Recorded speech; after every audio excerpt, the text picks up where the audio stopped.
Good morning, everyone. So it is now 11. I know that some more people will join in a few minutes, but I think we ready to make a start. So my name is Virginie, and I'm the Research Infrastructure Project Manager at EURORDIS, and I will be moderating the webinar today. So as you know, we will have two presentations. Each lasting about 20 minutes, followed by a 10-minute question and answer session. We will take questions after each of the presentation to ensure the smooth running of the webinar and to manage the time as well the best we can. So the first presentation is given by Petra Wilson. Good morning, Petra. Who is going to talk about the legal impacts of the new data protection regulation in a healthcare setting. And the second presentation will be by Deborah Mascalzoni. Good morning, Deborah, who will talk about the ethical aspect of the new regulation and its impact on data sharing, mostly in European research projects. So I think all of you don't have access to the microphone just yet. We've muted everyone until the first presentation is over, and then we'll unmute the mic and we will start the first Q&A session. I will explain how you can ask questions. In the meantime, you can also use the chat box at the bottom left corner of your screen to start asking questions that you think during the presentation, and I will ask them on your behalf later on, or you can also say them out loud once we start the Q&A session. So let's start with the first presentation that you can see on your screen. Petra, if you want to start, it's over to you. Thank you. Thank you very much. I hope everybody can hear me well. I'm going to try not to speak too fast because I'm a native English speaker, so sometimes I speak too fast when I speak my own language. If I'm going too fast, don't hesitate to put a note in the chat box. I've got it open and then I'll slow down. So I've been asked to talk to you this morning about what the GDPR means for ERNs.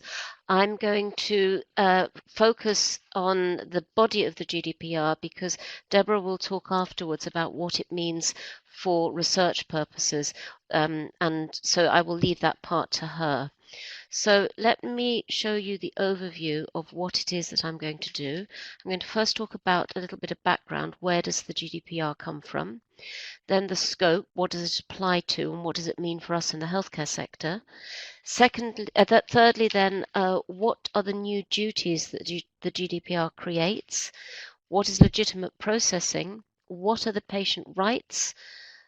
What happens when we export data outside the European Union? And lastly, I'm going to frighten you with a warning, but I won't frighten you too much, I hope. So let's get started. Where does the GDPR come from? Sometimes the way you hear people speak, it would seem that the GDPR is completely new.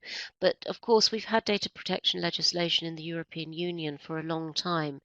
Its basis is in the Charter of Fundamental Rights and also in the Treaty of the European Union, which both say that there is a right to human dignity, a right to integrity of the person, rights to the protection of personal data, and the right to access to healthcare. So that's the basis that we come from. In 1995, we had the first piece of European Union data protection legislation. That, like the GDPR, had a very long period of gestation. The work on that actually started in 85, so it took 10 years to get to the point of the Data Protection Directive, which is still in force, and then we also had a period of about 10 years to adopt the GDPR. I've listed two other pieces of legislation which will be important. The Directive on clinical trials and the Directive on security of network and information systems. And it's also going to be important to remember that although the GDPR is an important piece of legislation within the healthcare sector, we will still have national legislation dealing with specific aspects of treating healthcare data because there is a derogation which is provided for in the GDPR. So let me move us on to the next slide.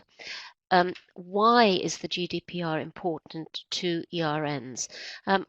I'm sure you all know this, so I don't need to go into a great deal of detail, but because the ERNs are founded in the Cross-Border Care Directive, and it is stated quite clearly in that directive that the objective of ERNs is to create a network between existing centres, not new centres, and the Cross-Border Care Directive also says that the ERNs should rely heavily upon e-health solutions and should seek to move expertise rather than people, and people here means patients and healthcare professionals. For that reason, it has always been assumed that the ERNs will rely very heavily upon data sharing. And that means, of course, that the GDPR applies or will apply from May 2018. And until that point, Directive 95/46 EC applies. And this is actually quite important because although there isn't a huge difference between the two pieces of legislation, in the first year or so, year and a half that the ERNs are really functioning, they will be functioning under the old law of the directive. However, as the GDPR is more stringent than the directive, if we start right from the beginning of making sure that we comply with the directive, we'll be in good shape. So what is the GDPR? The most important part of its title is regulation. It is a regulation as opposed to a directive, and I'm not planning to give you a whole law lecture here, but what the important point here is that a regulation is directly applicable, whereas a directive has to be transposed into national legislation. This means that if firstly a country has to implement the regulation as it stands.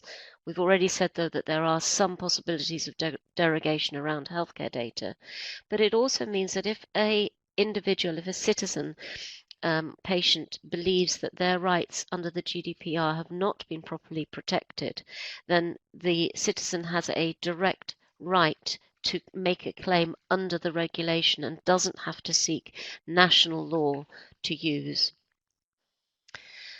And what's the scope of the GDPR? The scope of the GDPR is very wide.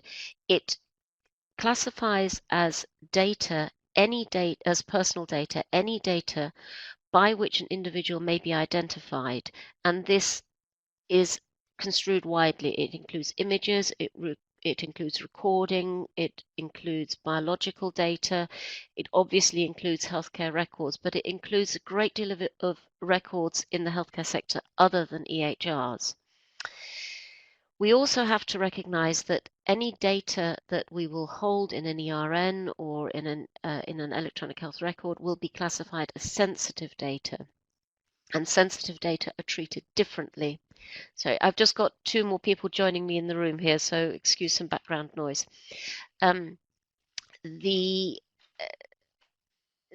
Because it concerns sensitive data, we have extra requirements.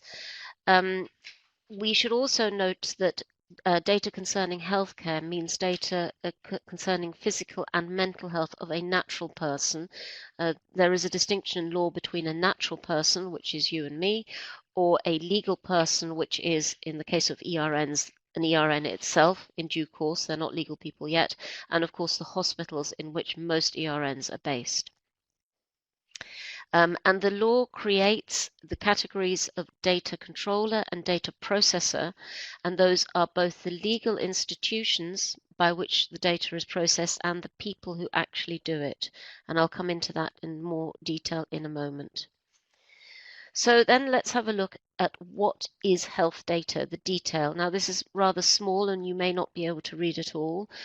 However, you will be getting these slides afterwards. The detail is always held in the recitals. The recitals are the bit at the beginning of a piece of legislation which have numbers in brackets and begin with the word whereas, and they are, if you like, the explanatory background to the legislation. The legislation then is numbered in articles, So when we talk about recitals, we're talking about the background information, but it's very important to read the recitals. And I will actually afterwards, I haven't done it now, create a list for you of all the key recitals that you should look at. The GDPR itself is a very hefty piece of legislation. It's 119 pages, and you'll be pleased to know that in the healthcare sector, you don't have to know all 119 pages off by heart, but it will be useful to know some of them. So what duties does the GDPR create? I've got 3 slides here, and I'm going to talk about 3 different duties, but I'm not going to go into huge detail into any of them. The first thing that the GDPR creates is the requirement for a data protection officer. Now, to some extent, this already existed in the old legislation, and all the hospitals and centres that you work in will almost certainly already have a data protection officer. What is important, though, is that now this is required in law, and that the data protection officer must, so that the controller or the processor of the data must appoint a data protection officer, and that officer must have a legal power within the organization to ensure that people comply properly with the data protection requirements of the GDPR. One of the other significant issues that it creates is a requirement for transparency and information. That means you must be in a position to tell patients how you're storing their data, why you're storing their data, how long you will store it for what purposes it will be used for, and that they have a right to access the data that you hold about them in a way that they can understand. So that usually means in a readable format, or if it's going to be a complicated medical image, that you create some text to go with it so that they can understand it. I'm going to go quite fast because we've got a lot of slides to get through. The second big issue that the GDPR creates is it requires a hospital or anybody else who controls data to undertake a privacy impact assessment. This will be very important for the ERNs as they're established, that the ERNs, even though they are not yet legal entities, undertake a proper privacy impact assessment so that they can make sure that they comply with the legislation. And in fact, that's a rather detailed subject, and we may even need to have a further webinar on that at some point. The GDPR also creates new requirements of security measures, and they are particularly the concepts of security by design, and there is an overriding principle of the so-called Plan, Do, Check Act, which means that you must have created processes for checking that your security is being complied with properly. And lastly, the new issue that the GDPR creates, which has frightened many people, is data breach notification and also fines if a breach does occur. What's really important here within the context of ERNs is, should a breach occur, it is required that within less than 72 hours, the data subject or the subjects, which of course in an ERN could be many, must be informed that there has been a breach. So when we're creating the ERNs, we have to make sure that we have the capacity to notify that breach. Now let me come on to sensitive data, because the data that we're talking about in an ERN are sensitive data. It may surprise you that Article 9 of the GDPR, and in fact the directive also said that processing of sensitive data is prohibited. So on the face of it, you are not actually allowed to collect and process health-related data. But of course we know that's nonsense, because otherwise how would we do any of the work we do? There are lots of exceptions, and I've here picked out only 4 of the exceptions. The first exception, and the one that you will rely on most, is that there should be an explicit consent provided by the data subject. The data subject will almost always be the patient. There may be occasions where a power of attorney has been granted to somebody else, another, often a relative, to grant that consent. However, there are also other areas where you can process health-related data without the consent of the patient, and those are where the vital interests of the data subject or another natural person, so not a legal person, a real person, are concerned. So if you have to save somebody's life and you need to process data, you can do so. Where it is necessary for the purposes of preventative medicine, the exclusion is longer than that. I've just picked out preventative medicine. Where it's necessary in the reasons of public interest and cross-border health threats and public health in general. Again, I haven't got the time to go into huge detail on this, but there are issues other than consent which allow us to process health-related data. Consent within the GDPR has the requirement that it must be freely given, specific, informed, and unambiguous. However, what I want to, and I'm going to skip over this slide for a moment, what I want to make clear to you is that within ERNs, the delegated legislation which creates ERNs actually requires a heavier duty of consent, and it requires that it should always be explicit consent. And so it says, and this is in Annex 2, Article 1A5, and I've highlighted it in yellow, it must be freely given, unambiguously and explicitly provided. So we have to be aware that in normal circumstances of an ERN, so when you're collecting data and you're not going to rely on an emergency situation or a health crisis situation, you have to have the explicit consent of the patient. And the little box in red there is just reminding you that it's not unambiguous as it is elsewhere in the GDPR, but that it has to be explicit.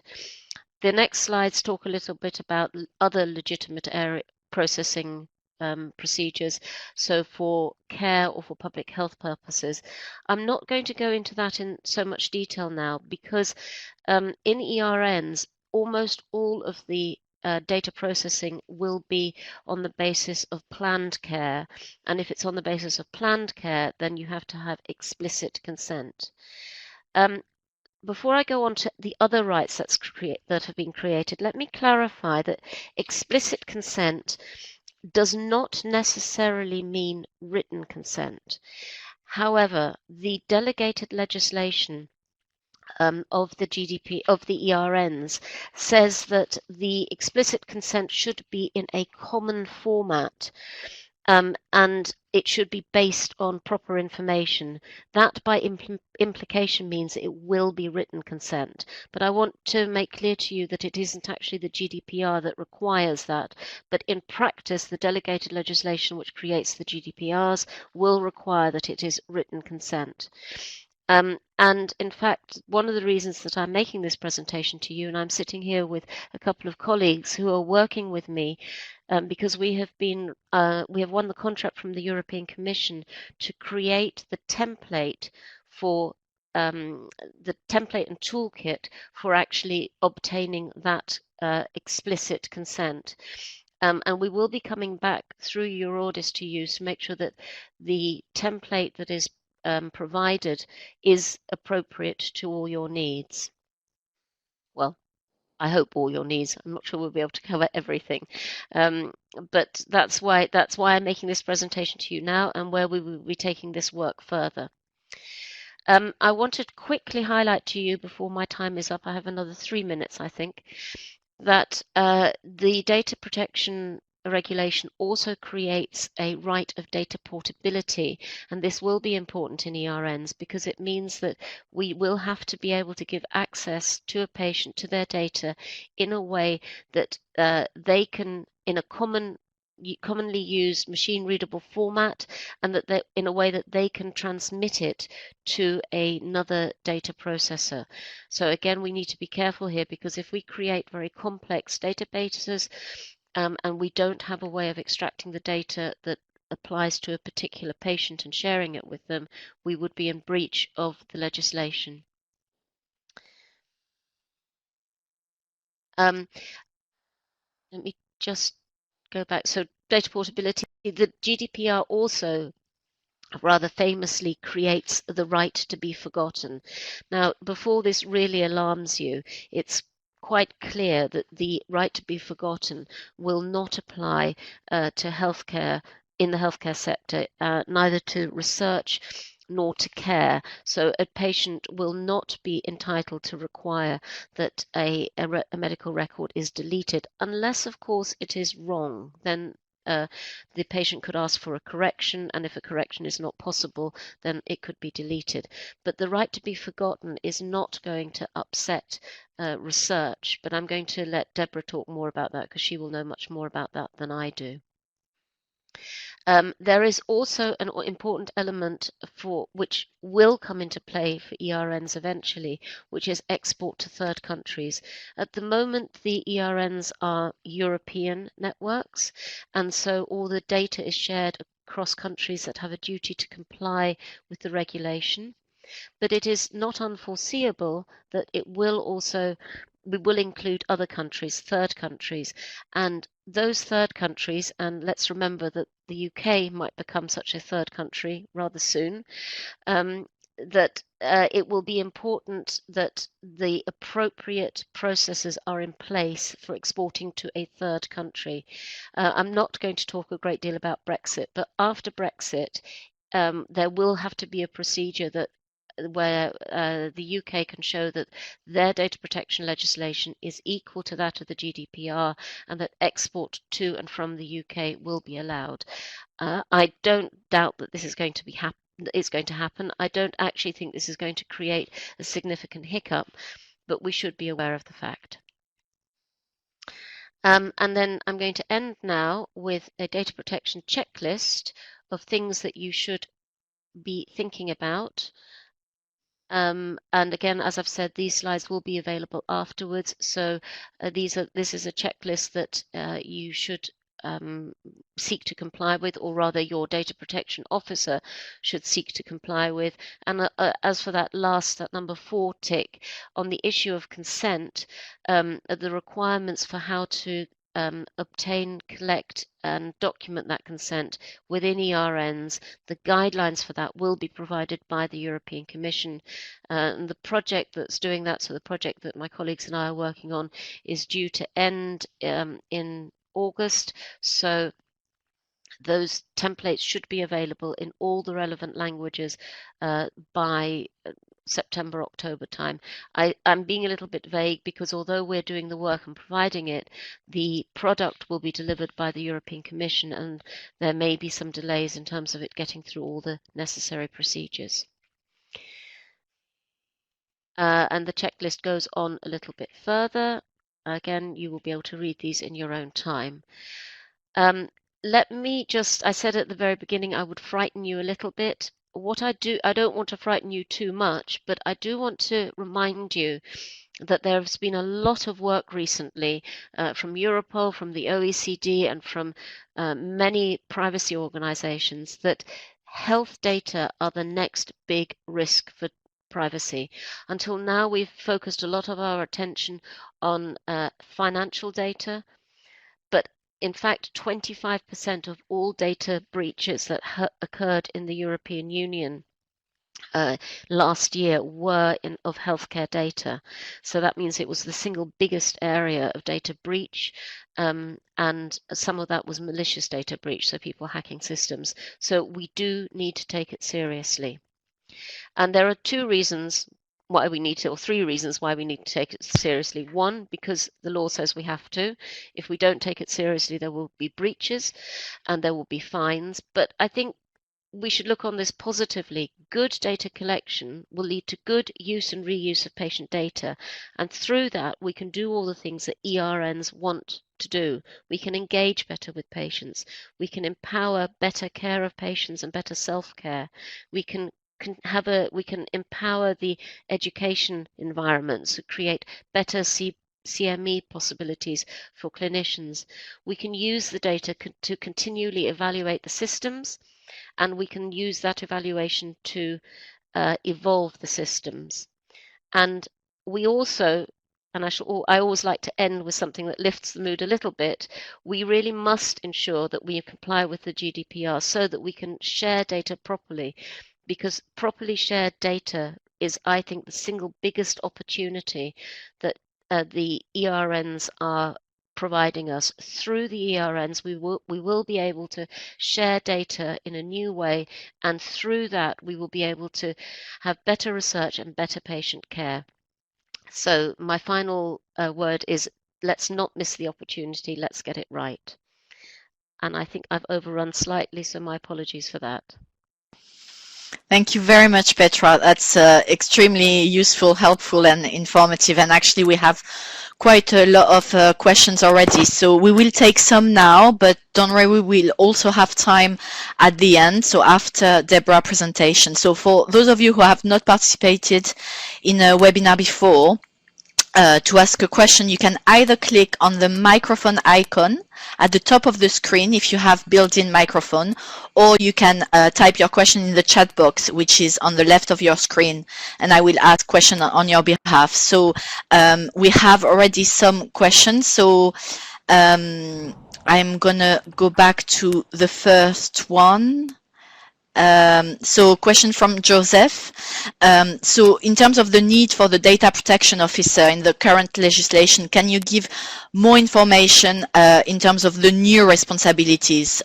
How does it differ, the old responsibilities or in the directive compared to the one in the regulation for data protection officers?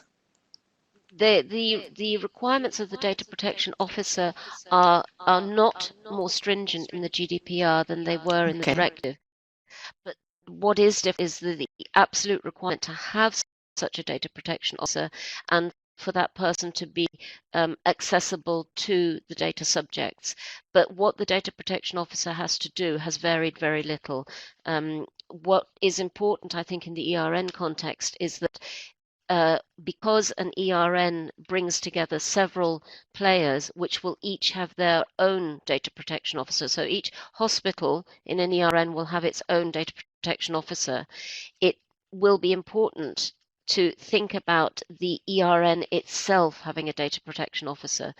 The reason I say think about is at the moment, because ERNs are not legal entities yet, it's not going to be a legal requirement. However, when ERNs are legal entities, and the Commission says that it is likely that this will happen in due course, then they themselves will have to have a data protection officer, and that person will have a difficult role because he or she will have to interact with all the other data protection officers.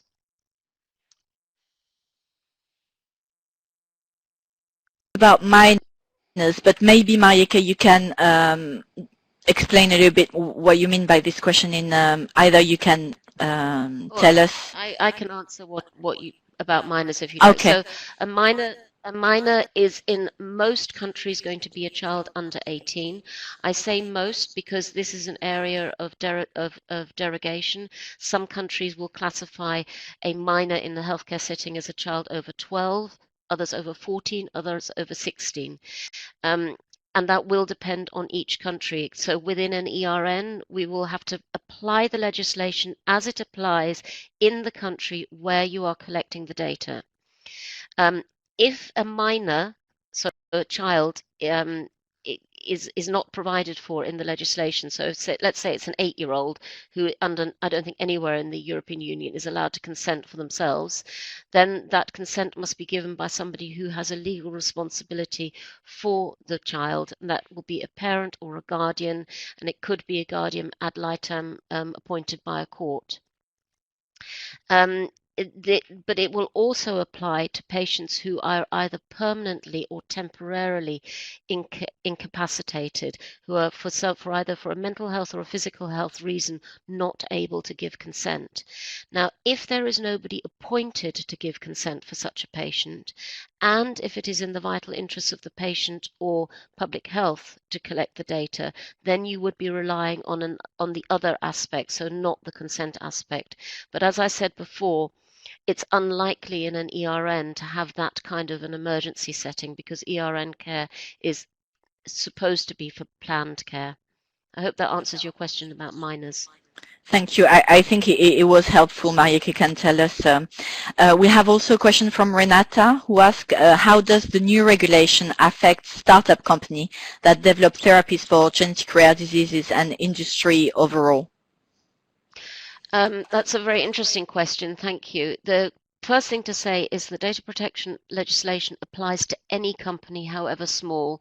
It doesn't apply when you are an individual, a private citizen collecting data for your own personal circumstances. So your own contacts list in your phone, for example, is not covered by data protection. However, if you are doing this in any way in a professional capacity, if you hold an event and you create a participants list, that participant list is covered by data protection law, and you would require the consent of all the people on that list if you were going to share it beyond the group. So whether you're an SME or a multinational, the GDPR will apply. How it applies specifically to the creation of tools and services, actually that depends a little bit what it's going to do. The GDPR is actually aimed at data controllers and processors, but because it has within it this thing that I flagged up about privacy by design, that creates a duty for anybody selling a product or service that uses data to make sure that privacy by design is built into that product. However, the matter of enforcement is not against the SME, it's against the data controller. So if the data controller buys a product that hasn't got adequate data security capacity, the fault lies with the controller, not with the producer of the product.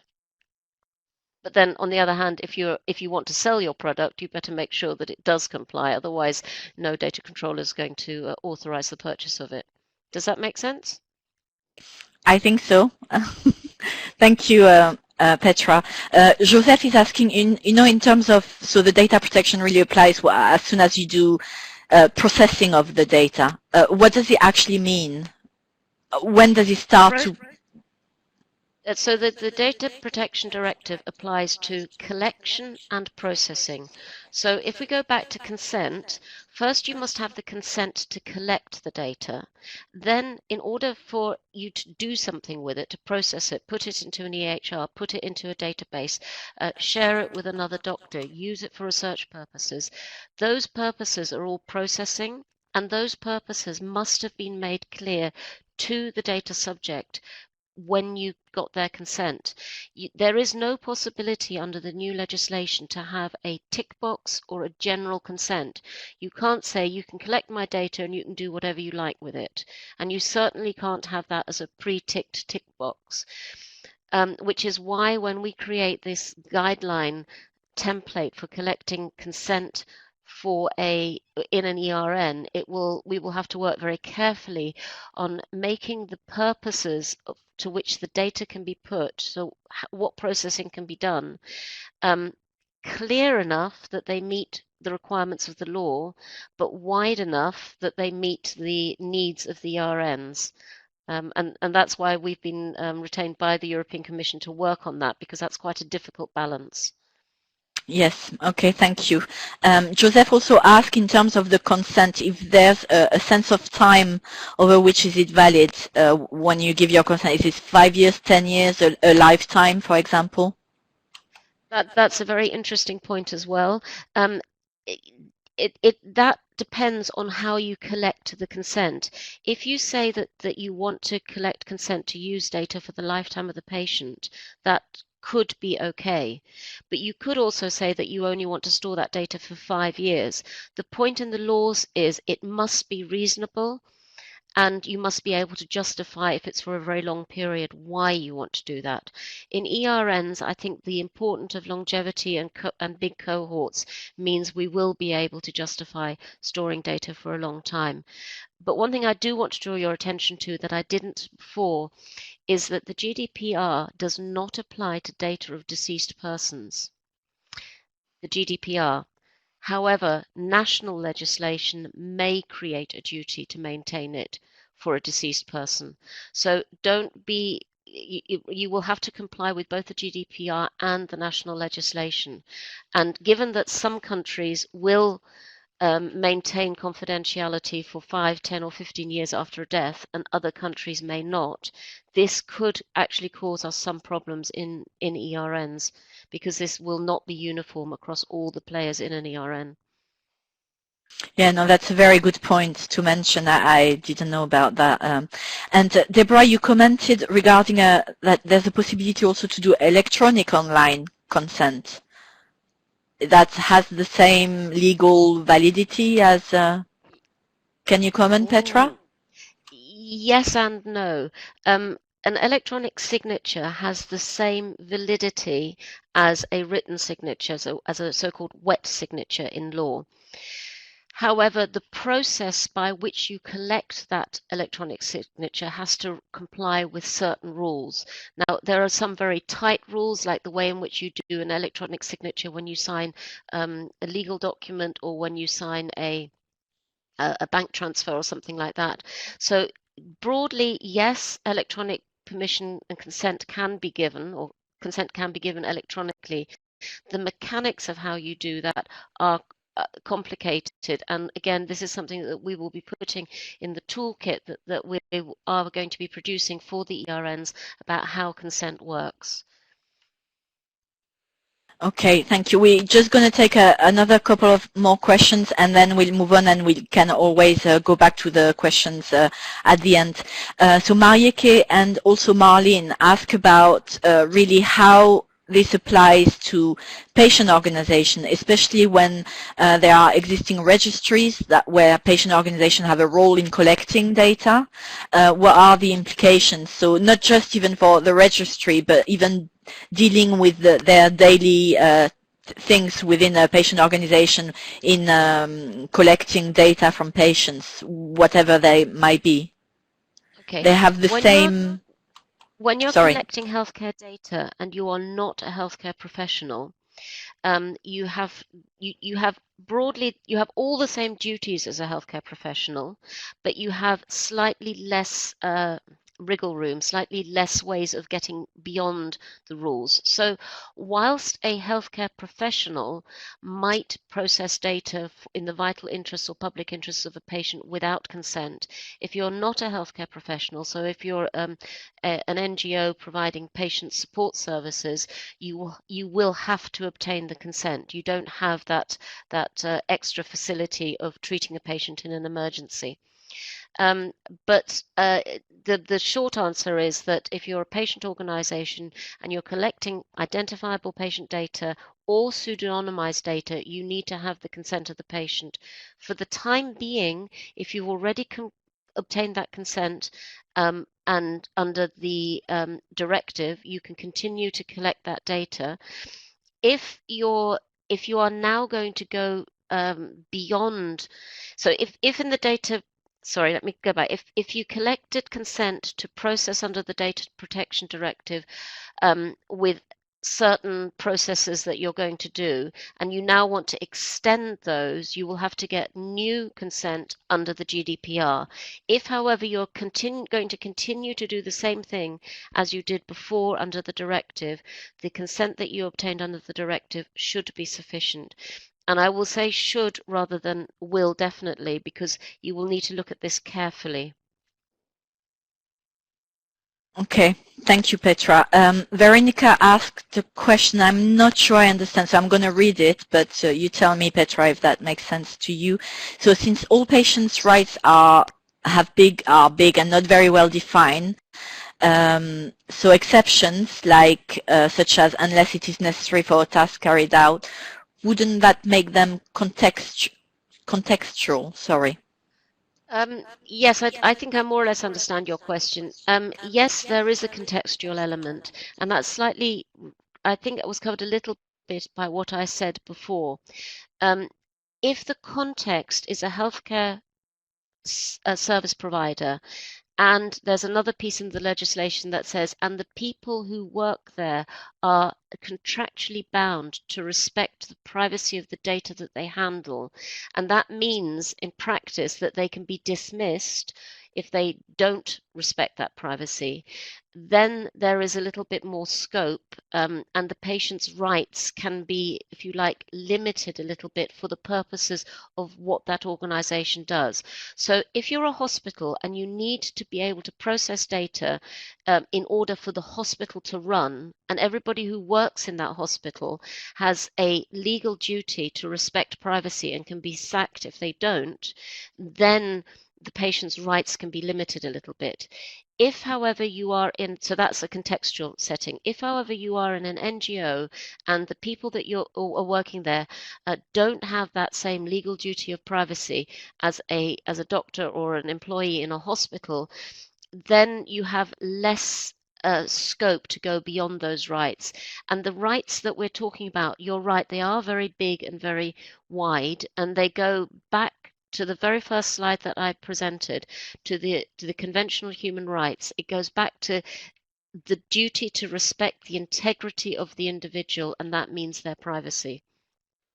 So you're right, it's vague and it's big, but there is a contextual element, because when you're working in a healthcare setting, there you have slightly wider rights on behalf of the data controller and processor. Thank you very much, Petra. So you staying with us until the end. So I'm just putting the questions on hold for now, but I will go back to the one that we didn't have time here at the end. And so just before we start with Deborah's presentation, I wanted to ask you questions. Ask the audience a question that you can answer using the poll that you see now on your screen at the end. So as also Petra mentioned, we need to collect the views and concerns of patient representative and patient themselves involved also or not in patient organization. So on their views and concerns on data sharing in a healthcare setting as well as in a research setting. So we will also want to develop a position paper, and I wanted to ask the group who is joining us today whether they would be happy to participate in this initiative and to receive further communication. So I can see that we've got yes, and it's going up, so that's great. So thank you for telling us about that. If you do not want to, to know more about this as well, it's obviously it's fine. We are not going to pester you, but I think it will be very important to hear individual views and concerns as well. With your experience, we might have different situations that we all need to take into consideration. So thank you very much. We can maybe keep the poll for later, but I can see 36 people have all said yes so far, so that's good. You can still vote for a little bit, and now we're gonna start with Deborah. So we will go over 12 o'clock. We have a bit of time after. So if you can stay with us a bit later, please do, because we can have a more complete discussion later on. So thank you, Deborah. I let you start your presentation now. Thank you.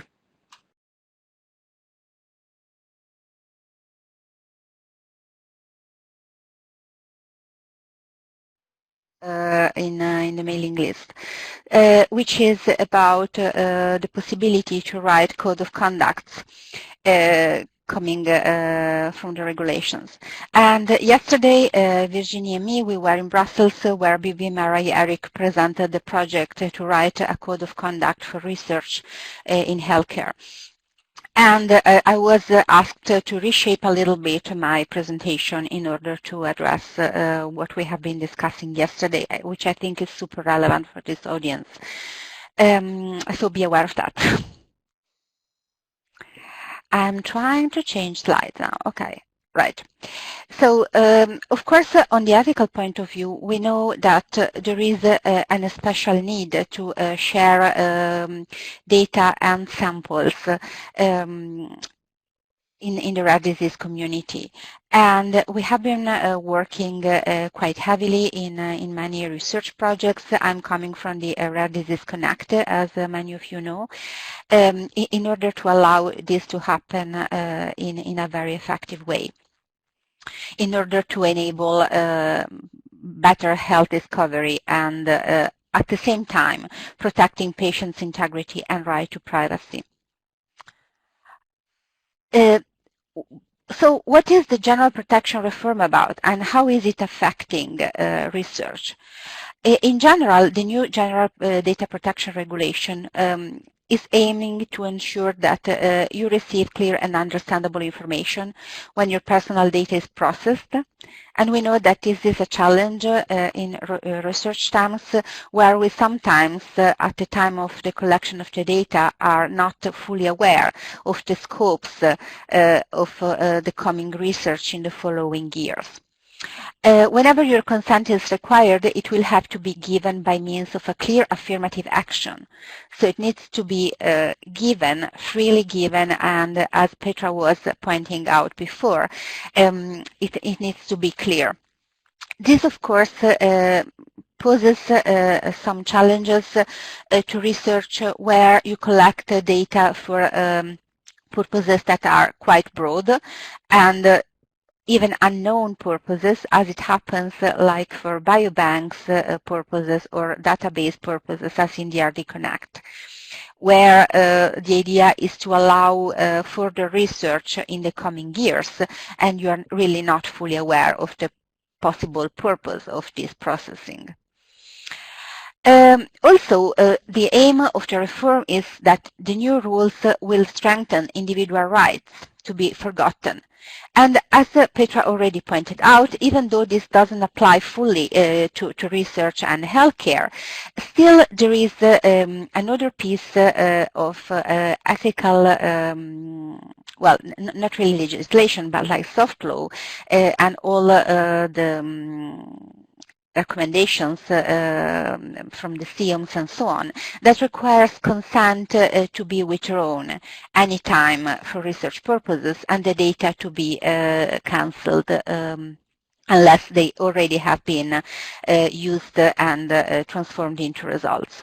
And this is something that in a way complies with regulation, like this ethical requirement, but of course also poses challenges to research that wants to collect data, and especially in the rare disease area. As we know, patients really want data to be used for research, so this is a very special framework in which we want to work.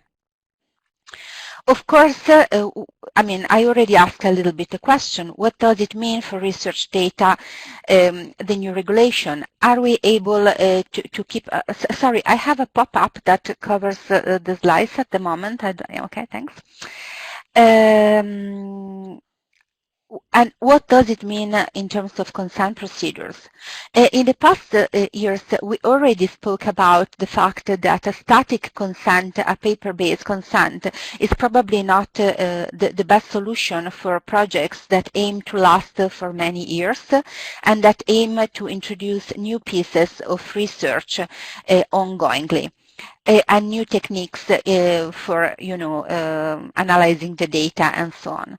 Therefore, the new regulation in a way is posing us a further challenge. How are we going to address that? And we know that there are solutions out there that has already been tested, like ongoing dynamic consent and electronic consent and ongoing information for patients. So maybe this legislation is providing us with the opportunity to provide better consent frameworks for research as well. I would take it really as a possibility more than as a challenge, because I mean a lot of research and a lot of experiences shows us that it is possible, and therefore we should take full advantage of the regulation and try to implement the best for patients in order to provide a really good service. So there is another challenge at the moment, which is the national reception of the regulation. As Petra was pointing out, the regulation needs to be taken by nations, but some of the points are not completely clear. And for instance, the whole derogations area can be interpreted in different ways. And I heard at least 3 or 4 different ways of interpreting it, from in a spectrum really from, oh yeah, nothing changed from the old regulation really, we can go with broad consent, even blank consent as we used to, because the derogation allows that, to, oh no, we really need now to have specific consent for every specific use of any piece of data. So we are again, I think, in the same situation in which interpretation may play a big role in creating a fuss in Europe. Therefore, I think it's really a good moment to look at how research works in practice and provide some suggestions coming from the research area as well. So we know that not always is easy to share due to different problems. One is that sometimes researchers are very jealous of their data, and sometimes the legal framework that was put in place at the time of the collection of the data was not up to the task. So we end up with consent that was asked in order to process the data for 1 or 2 years, and then we are not able to use them anymore, or it wasn't good enough in providing information, and so on. So having a good framework for doing research is really paramount. There are fears. Will the regulation hamper science? And at the same time, another fear, is the new regulation really providing more security and transparency for data handling in research?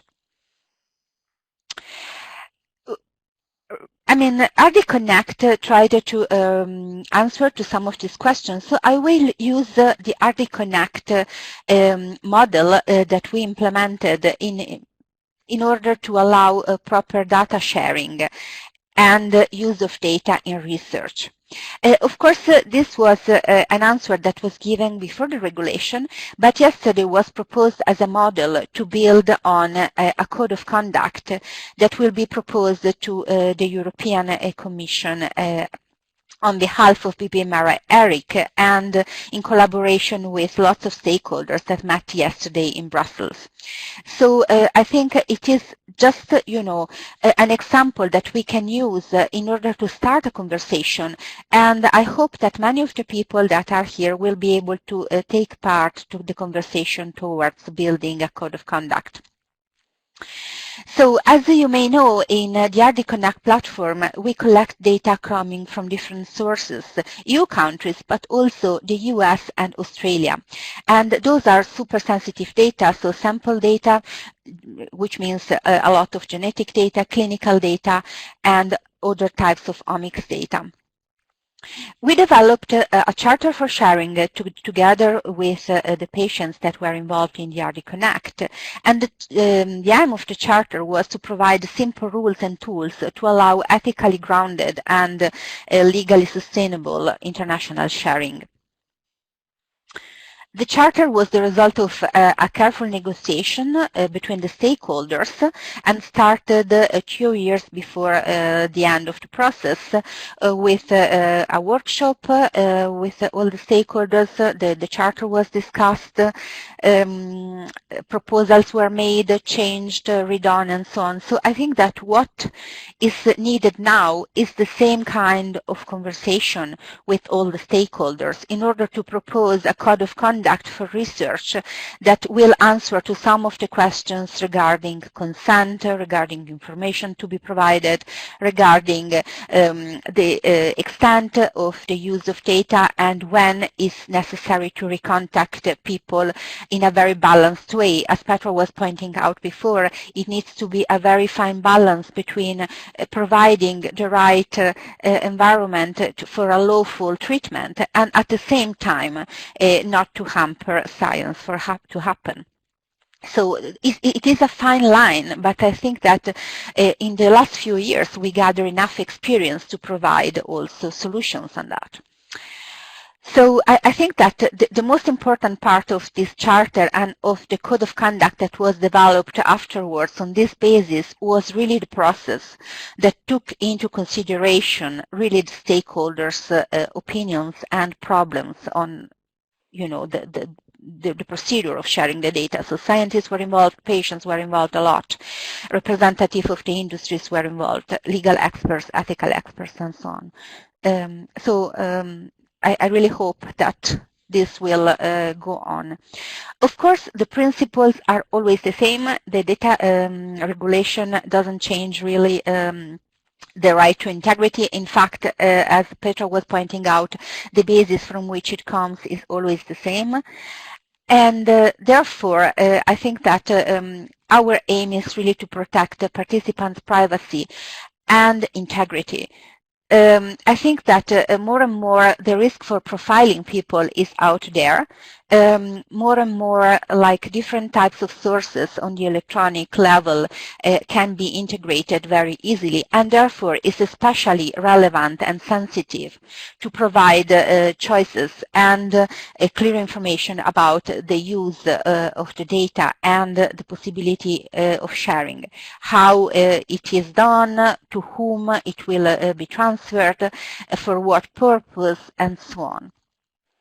Also, we aim for a principle of reciprocity, so general results should be fed back to research in order to make the data available for patients and available for the wider community. So we try to overcome this property, let's say, a principle that applied for so long on data, that the collector of the data was also the one really owning them and deciding how much this data was meant to use. So we really would like to introduce a principle of reciprocity and of duty to share somehow for specific purposes in the rare disease community.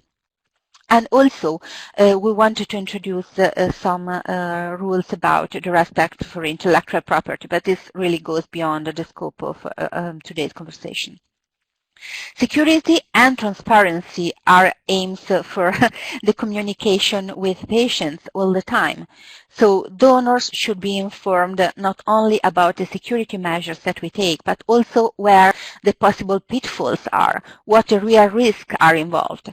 I mean, just yesterday, Donald Trump said that he is not ensuring anymore privacy of data for citizens that are not U.S. citizens, and this was super scary. And some of the research projects that I'm involved with started to think, how should we do with transferring data in a country that is not ensuring security levels anymore, and so on. So those are all questions that are especially relevant, and I think that the regulation provides us with a possibility to discuss this further.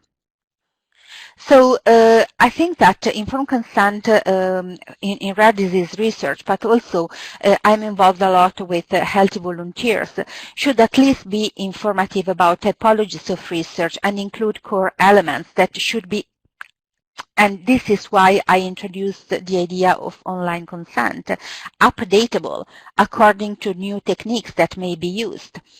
And if broad consent is used, which I'm not sure is a possibility now, honestly, and it should be updatable in terms of information that you can provide to the patients. And recontact rules should clearly be stated when and how people can or cannot be recontacted, and will or will not be recontacted in which instances. So, of course, this is not rules that comes from the regulation, but like the ethical aspects that should follow from the regulation, and then somehow are also embedded into the text of the regulation as well. Research, I mean, what does this mean for data that have already been collected, which is one of our problems in existing databases? Research performed should never go against preferences expressed previously. So if you already expressed a preference, this should not be overcome unless you express a new preference after that. So reconsent should be sought if core elements of the consent are missing. And what do I mean by core elements?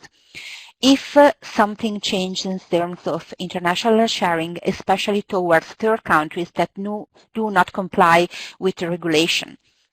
if new techniques that really have a new impact on the risks and the outcomes for patients are used, such as next generation sequencing or creation of iPS cell lines from existing biosamples, or CRISPR technologies used on existing biosamples. And why am I talking about biosamples? Because biosamples have been, are in these very strange situations in which are treated a lot like information and sometimes are mentioned in the regulation as well, because we can get information out of them. So they are not fully covered by that, of course, but there are some indications there. And of course, return of incidental or secondary findings, which is something that needs to be taken into consideration. So for existing collections, if these elements are not there, I think there should be an obligation to recontact people. Of course, if we have patients' interest in mind, a duty to return at least general research results and the data to sharing partner institutions should be there in order to maximize the availability of precious data that can be available for further research. And of course, there are workflows that were worked out in developing a strategy for recontacting. We don't have the time to go through that, but if you make the exercise with existing projects that you are aware of, this is a nice workflow to follow. So balances and checks needs to be there, and a code of conduct that was developed by the RD Connect was used in this project in order to balance the existing frameworks in the single projects. And a code of conduct doesn't have any meaning unless it is signed by participants and researchers. So an adherence agreement was made based on the code of conduct. We also think that access committees should really have roles in providing access to already collected data and samples. And here I'm always referring to, big registries or big biobanks. Balances and checks also requires that ethical approval is done for new projects. This is something that we all repeat all the time, but is not done in all the countries. So this is also something that is not homogeneous across Europe. And while it is completely true, for instance, in the UK, it is not in Germany, it is not in Italy, and I think this is something that we have to be aware of.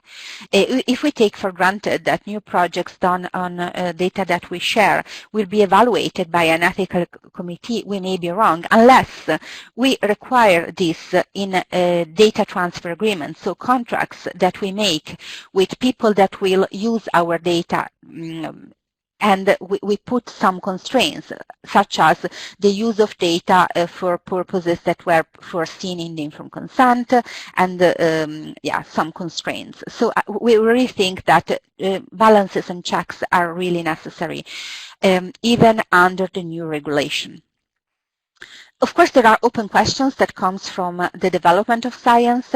So there are more and more public funders requirements to publish data on public databases, for instance, NIH DBGAP, or like the EGA in Europe. So if you have public funding and you collect patients' data and you have results, you are required to put those data in these databases. And of course, these databases doesn't comply with single projects specificities. So this is also an open question for the regulation and how it will be adopted in a possible code of conduct. And of course, big data and open science are further challenges to that. So the new initiative on the EU level that was launched yesterday in Brussels will try to lead to a code of practice for science, trying to address all the topics that I just briefly touched into my presentation. Building on existing experiences, trying to be compliant with the new regulation and taking into account all the derogations and trying to provide answers on how the derogations should be interpreted, and responsive to stakeholder inputs, and sustainable, which this is also something. Codes need to be hosted and updated according to changes and new needs coming from new regulations, but also from the development of science. So thank you. I'm open for questions. Thank you very much, Deborah. That was, sorry, I hope we didn't rush you with the time. We still have 25 minutes, so hopefully we can go through some of the questions. So I was going to start still where we left off before. So I don't know, Petra, I can't see you anymore, but I think, are you still with us, Petra? Because I think the questions will probably be applicable or addressed to both you and Deborah. I am not sure Petra is... I can see her online. Mute.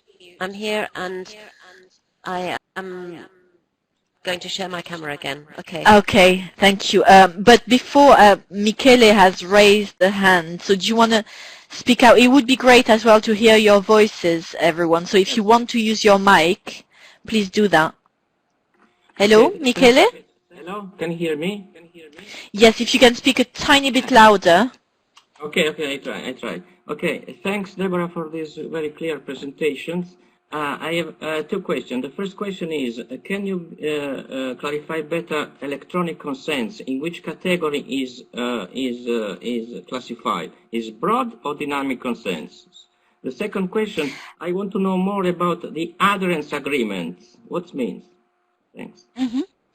Okay, the consent that I was mentioning is dynamic consent, and what I mean by dynamic consent is that you can even ask for the participation on, a broader set of research, let's say research on a specific disease, let's say using genetic data and so on. So it doesn't need to be a consent that goes back every time for every specific small purpose.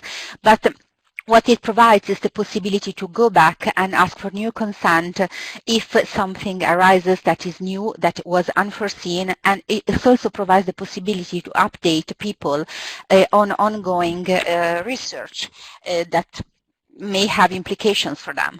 So this was my idea.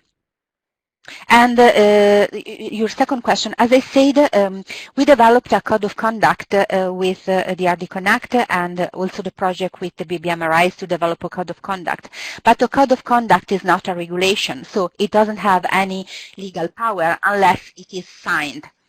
And the adherence agreement is a contract that states that your organization adheres to the code of conduct. Thank you. I think that's important to explain that to everyone as well. So I hope that answered your question, Michele. Okay, I take that as a yes.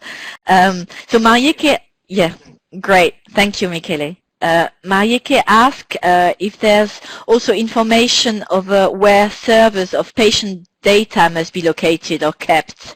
I think that's also for Petra in terms of the legal requirements. Does it have to be where data are generated, in which countries, or can it be elsewhere? Is there some legal limitation or requirement for this, Petra? Once the GDPR is in force, because it's a regulation, the servers can be located anywhere in the European Union. You will, of course, have to have agreements, data transfer agreements between the organizations that are transferring data to a server that is not owned by them. Whether or not we will be able to use a server outside the European Union will depend on the special rules that are still in development about third countries. There are some third countries where we know this is going to be possible already. And a question has also been put up about Trump. We don't know at the moment what the situation is with servers or even data sent to the United States. But the short answer, anywhere in the European Union is okay, but you will then have to have data transfer agreements between the legal entities that are transferring the data between each other. Thank you, Petra. Veronica asked a question about consent. So since consent is not required in some cases, and neither is informing the patient, so I mean, I guess she refers to some of the exemptions, doesn't that give the tool for trade market in sensitive personal data? No, that's a good question, and it really shouldn't be the case. The exemptions apply to medical settings, to people who have a legal duty of confidentiality, so doctors, nurses, and people involved directly employed within a healthcare system, and they are all about meeting either public health or individual health needs.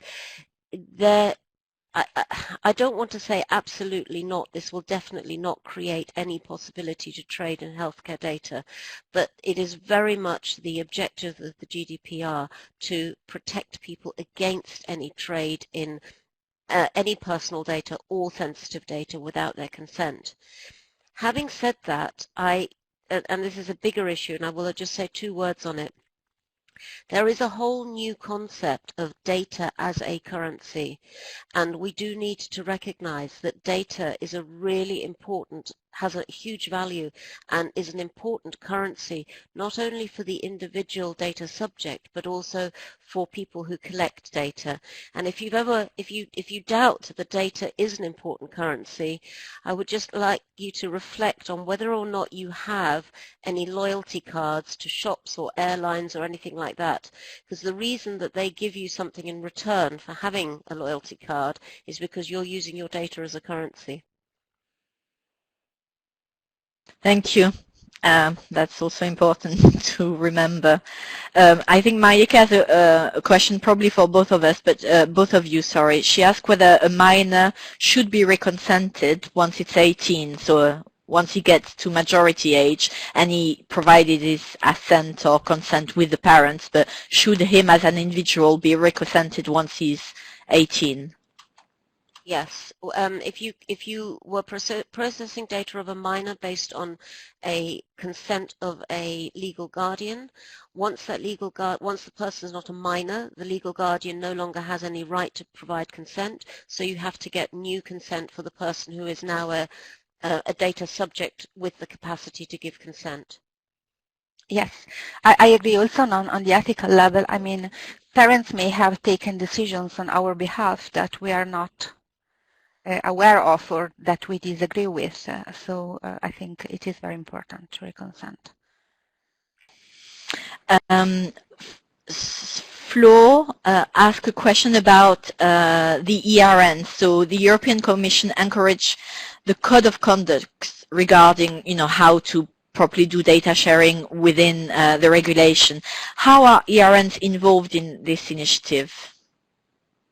So I can't answer all aspects of that question, but within the contract that my team is working on, we are being contracted to create a toolkit on consent, and the central part of that toolkit are the templates for collecting consent, but there is also an element of it which is guidelines and examples of best practice. It is my understanding that what we developed there in terms of the guidelines and the best practice examples, that they should then be used to develop those codes of conduct, but they haven't actually said that to us explicitly. What they've asked us to do is to give evidence of good practice and to develop some guidelines. And Deborah, I don't know if you wanted to comment, but maybe I might just say something about the code of conduct that will be developed through BBMRI and other stakeholders as well, where we will invite as much as possible at some stage patient representatives, so involved in European project, but in the ERNs as well, so the EPAGs, to look over the draft and to see if it does meet patients' expectations. In terms of liaising with the clinical leads of the ERNs, I think some will be involved. I'm not sure it's going to be feasible to involve everyone, but I really don't know about this. So Deborah, do you want to add something to this? Yeah, I or? would add that, Petra, since you're working with this group to draft this consent, would be really welcome to have your contribution on that. I'm sorry, I didn't hear what you want my contribution on. I'm really sorry. No, I was I'm reading the saying other that, question. you know, it would be great if we could like connect and really have your contribution also for the code of conduct in order to have a feedback on that. Well, I hope that that will be possible.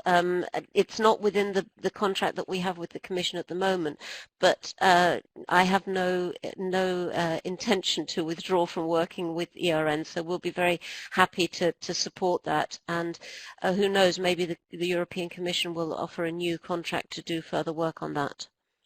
Yeah. I saw a lot of questions regarding the possibility to recontact patients and if this is an undue burden and so on. And this has been discussed widely in the Agri Connect and in many other instances. And yes, it is some work, but this is why we introduced the idea of electronic-based communication, which has been tested in different projects, and one that is working very well is in Oxford with children on rare diseases. And actually, it really isn't such a burden and is providing super good results. And it has been also tested with healthy volunteers and is also really providing very good results in terms of compliance, adherence to new project, and is in fact facilitating research and not creating any burden. And Marlene asks, so it's somehow related maybe about consent via an app. Would that be same process as it would be online, whether it's possible, legal? Well, it depends, you know, how much secure the authentication is. I mean, I have an app on my phone that allows me to do money transfer through my bank account with a proper ID recognition on my Swedish phone. So, and it is the same app that allows me to log into the state taxes authority in order to make change on my taxes. So if your identity is ensured and the changes that you make are ensured coming from you, I think also an app could work. Okay. Thank you. Christina asked, I'm not sure I understand, but does it matter if a healthcare professional is in the board of the organization? Do they mean the patient organization? Christina, are you there? Do you want to use your mic if you can, or clarify your question maybe? Okay, well, in the meantime, I keep going. So Marta mentioned, oh, sorry, someone changed and I've lost the question. Sorry, there are loads of questions. I'm not sure we'll be able to go through all of them right now. But so currently in Portugal, any health data must have a doctor responsible for the database. How will patient association be able to collect this kind of data as data processor? Petra, I think that maybe? might have been a hack from the... Can you hear me now? Hello? Can you hear me? Yes, yeah. Okay. Yes, we can hear you. That might have been the directive when there was where the directive required the creation of national legislation. That will now be something that with the GDPR should be harmonized with other countries. So I think this is something that will only persist for another 18 months until the GDPR comes into force. But without knowing the Portuguese legislation itself, I can't give you a specific answer. But that's what it seems to be to me.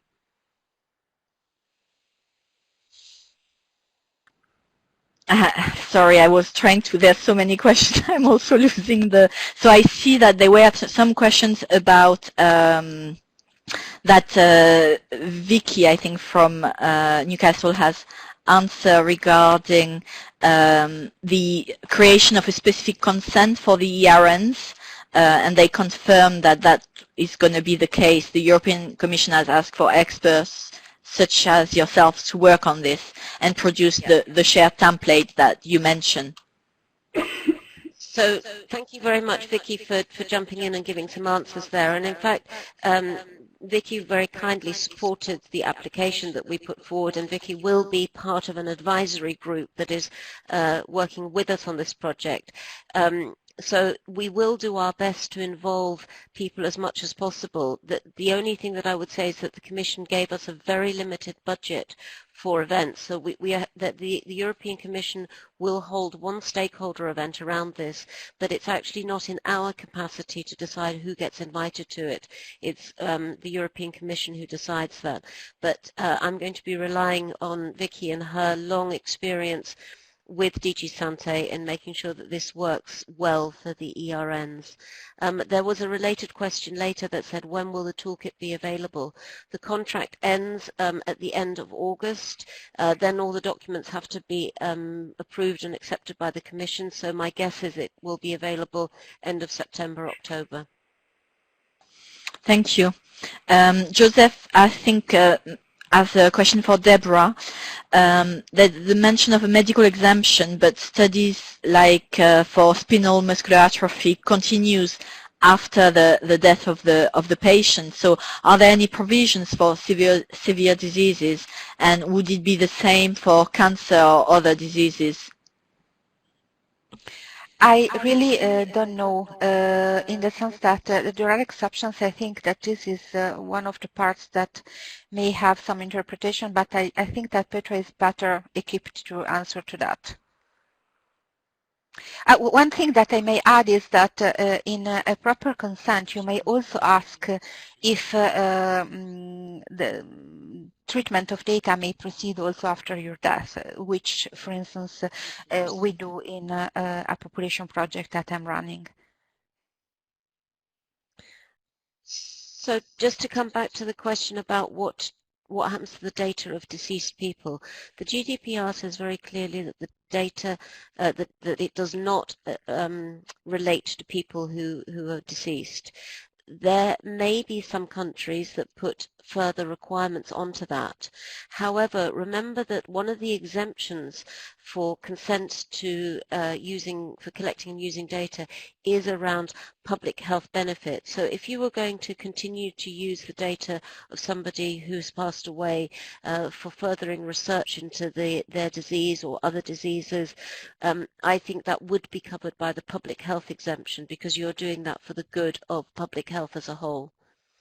Where there may be issues, and it's a very difficult ethical issue, is where the data concerned is not is about the data subject, but it's genetic data and is therefore also data about the children.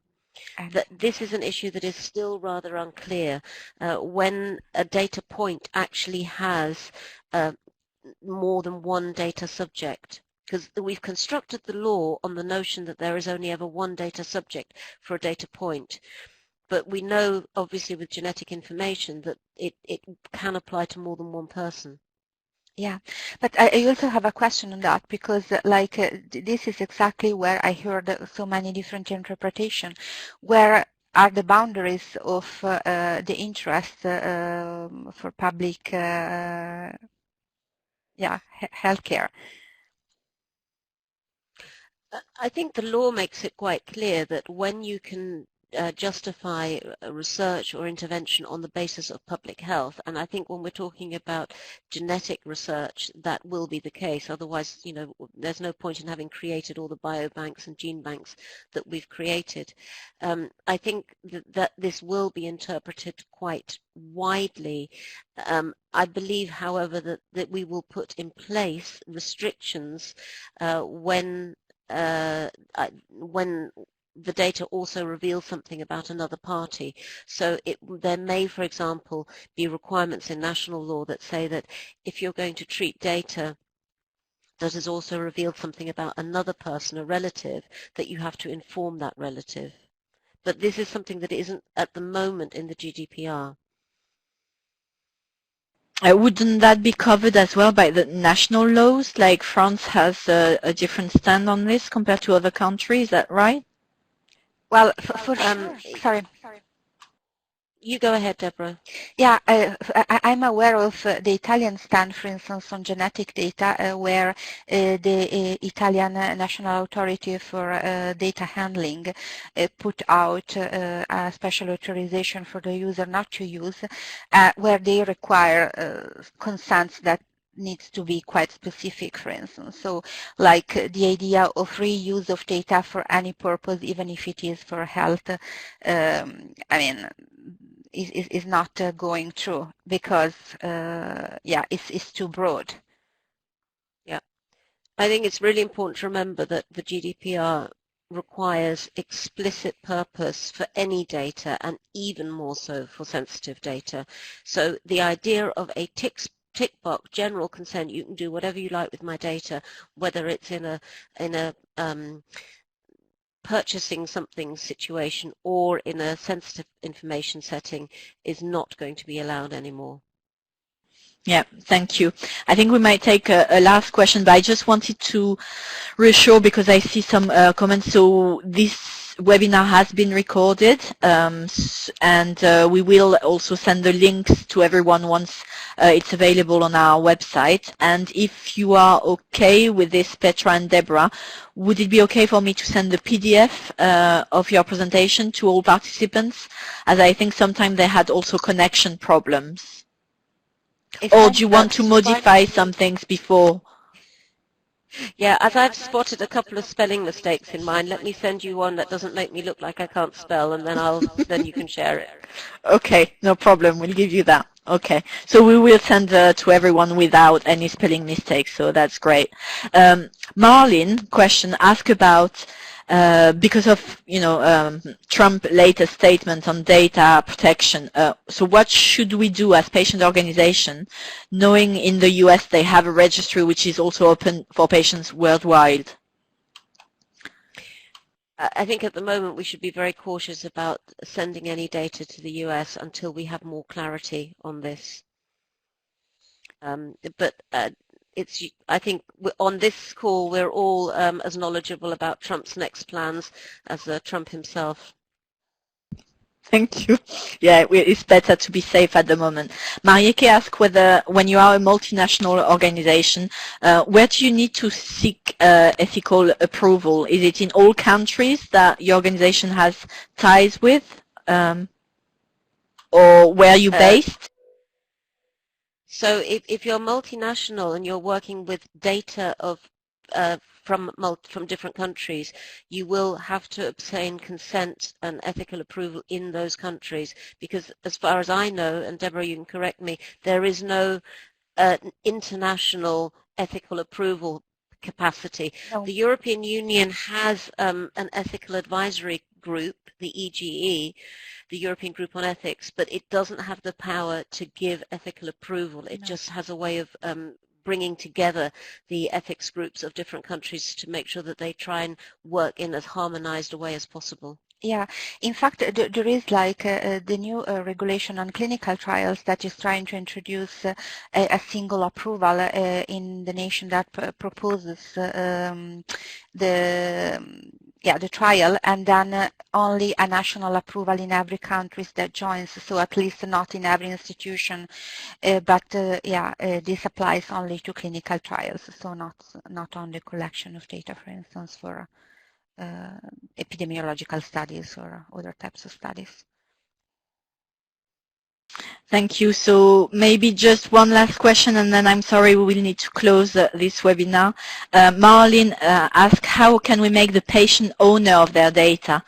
It's an important currency which should be from the patient. That's a really difficult question. My standard answer is we shouldn't talk about data ownership because it only makes everything more complicated. What we should talk about is good data governance and good data custodianship. The reason that it's particularly difficult in healthcare are the issues that I've already mentioned. Yes, a patient has a very big interest in their data, but patient data actually has there are lots of parties who are interested in it. If you take, for example, a report of a medical intervention, that is data not only about the patient, but also about the doctors and the nurses who were involved in making that intervention. It could be information also, as we said, with genetic data about family members. It could be information about employers. So the idea that of a single ownership, I don't think is helpful. What we need to concentrate on is good governance structures so that we can protect data properly and we can facilitate the sharing of data properly. Thank you. Thank you very much, Petra and Deborah, and everybody for your interest, all your questions, and I think we had an interesting discussion. I do apologize that we are not able to answer everybody's questions today, but we will follow up with probably another webinar, because I think we have a lot more work to do to clarify some issues, concerns, and also to get people's input into the different guidelines that are being developed. So you will be sent, everyone who registers, so even if you didn't attend today, you will be sent the presentation and the link to the recording, which should be available within the next week.